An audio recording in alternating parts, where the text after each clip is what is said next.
Hi sir, good evening. Hi, good evening. How are you guys? Guys, you know I love gardening. At yan, tingnan niyo yung mga kamatis ni sir, ang daming bunga. Spring onion. Hi guys, good evening. Ayan, nandito kami ngayon sa likod. Hope you are doing well. Yeah, here see our small window garden. Some tomatoes, the palaya, bird, Ang daming bunga ng... kangkong we just harvest. And today we grow one aloe vera.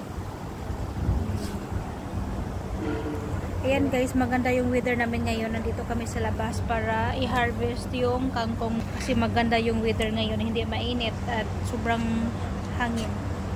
Kaya naisipan namin ngayon mag-harvest. At yung alaga ko guys ay nasa loob nagkuha ng tubig para pang dilig namin dito.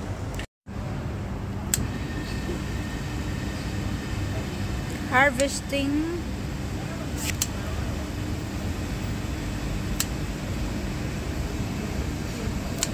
This is second time.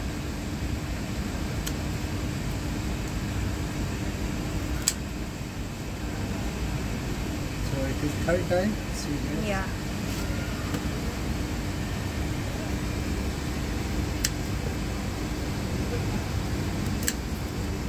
Guys, you know I love gardening. See, this is organic. See, very fresh. Yes.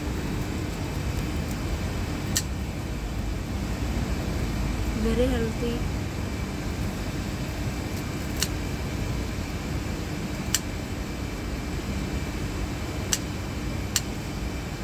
And you know, last time you remember we cooked in different way.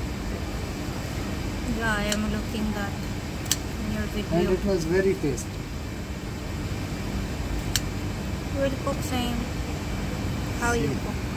See guys, Look at guys. look.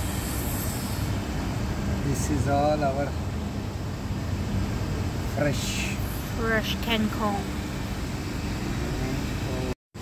Yan guys, sobrang taas. Oh. Sobrang taas. Yan, may kausap siya sa cellphone. At yan.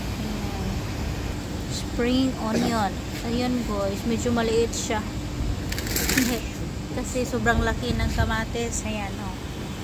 At saka itong mga ampalaya ay naging ganyan na siya guys kasi sa sobrang lamig noong February.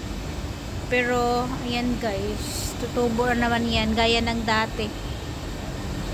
Ganito kasi yan guys, kapag March na ay tutubo na naman siya uli. At yan, tingnan niyo yung mga kamatis ni sir, ang daming bunga. Ang laki guys. Ayan. Oh, dami. At ngayon may bago siyang tanim dito na aloe vera.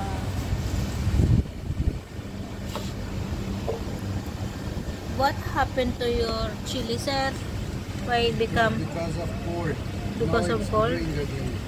Oh. Look here, this one. Ah, that is nice. Because that was covered with kangkong. Daming bunga. Yan o, daming bunga. At ang laki. Wow.